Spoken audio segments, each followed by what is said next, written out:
today I'm going to be showing you how to do a stacked single crochet. It's something that is used instead of a chain two to turn your work, and it gives you the height of a double crochet. You can always do a chain two, I just prefer a stacked single crochet because I feel it gives a bit more of a straight edge.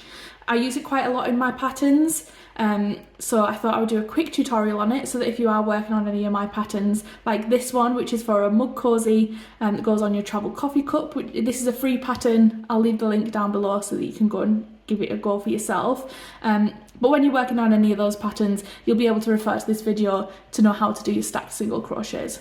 Okay, so let's just jump straight into it. Okay, just for the purpose of this video, I've just done a small, just 5 single crochets here just to show you how to do it. So I've reached the end of my row. Instead of chaining and turning, I'm just going to turn.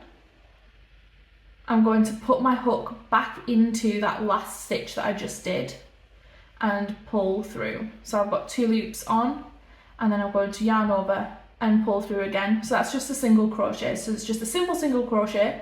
Then you're going to go into, if you can see, there are 2 loops here.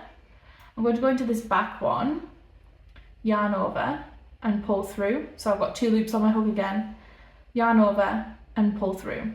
So it is just 2 single crochets on top of each other, and as you can see, that gives you the height of a double crochet. I think it just looks neater. It looks more like a double crochet than chain 2. And I'd like to say that is a straighter edge there than with the chain 2. Okay, so I'll show you again.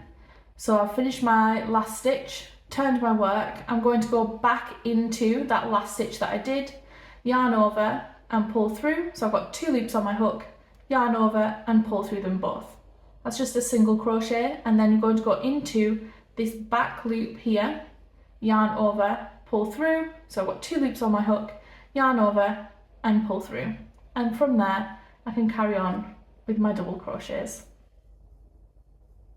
So as you can see, I've got a nice straight edge there. There's no bobbling like you would get with a chain 2. So that's it. That's how you do a stacked single crochet. Let me know if you have any questions, and I'll see you in the next one.